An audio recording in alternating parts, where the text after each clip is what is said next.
अगर अचानक से सभी इंसान धरती से गायब हो जाएं, तो आखिरी कृत्रिम आर्टिफिशियल रोशनी बंद होने में कितना ग्रिड ज्यादा देर तक नहीं टिकेंगे।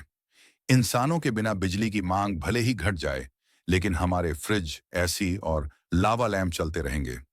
फॉसिल फ्यूल, कोयला और तेल से चलने वाले पावर प्लांट लगातार ईंधन की सप्लाई पर निर्भर रहते हैं, और यह सप्लाई चेन इंसानों के काम करने से ही चलती है। जैसे ही इंसान गायब होंगे, कुछ ही घंटों में ये प्लांट बंद होने लगेंगे। इसके बाद बाकी पावर प्लांट्स पर अतिरिक्त लोड आ जाएगा, और बिना इंसानी नियंत्रण के यह लोड संभल नहीं पाएगा। नतीजा होगा पूरी दुनिया में तेजी से कैस्केडिंग फेल्योर, एक के बाद एक विफलता, और बड़े पैमाने पर ब्लैकआउट। अब बात आती है न्यूक्लियर रिएक्टरों की। इन्हें लगातार ईंधन सप्लाई की जरूरत नहीं होती। एक क्यूब यूरेनियम में कोयले के क्यूब से करीब 60 लाख गुना ज्यादा ऊर्जा होती है। सैद्धांतिक रूप से अगर रिएक्टर लो पावर मोड में चला जाए, तो वह लगभग अनंत समय तक चलता रह सकता है। लेकिन असलियत में ऐसा नहीं होगा। जैसे ही कोई समस्या आएगी, रिएक्टर की सेफ्टी सिस्टम अपने आप उसे बंद कर देगी।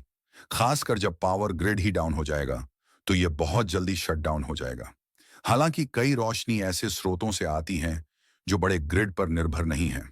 डीजल जनरेटर जैसे छोटे द्वीपों पर तब तक चलेंगे जब तक टैंक का ईंधन खत्म न हो जाए, कुछ दिनों से लेकर कुछ महीनों तक। जियोथर्मल भूतापीय प्लांट्स बिना ईंधन के भी कुछ सालों तक चल सकते हैं, लेकिन बिना इंसानी मरम्मत के इनके गियरबॉक्स और मशीनरी धीरे धीरे जाम हो जाएंगे। पवन ऊर्जा, विंड टर्बाइंस और ज्यादा समय तक टिक सकती हैं। डेनमार्क का गेड्सर विंड टर्बाइन 1950 के दशक में बिना किसी मरम्मत के 11 साल तक चला था। आधुनिक टर्बाइन सामान्यतः 3 साल तक बिना सर्विस के काम कर सकते हैं, और संभव है कि कुछ दशक तक चलें, लेकिन आखिरकार इनमें भी गियरबॉक्स फेल हो जाएगा।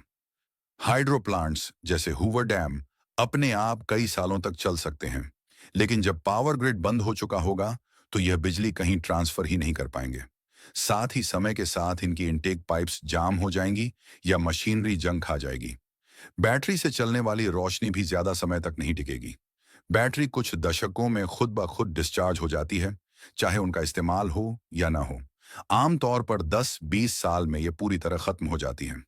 सोलर पावर सबसे ज्यादा टिकाऊ साबित हो सकता है।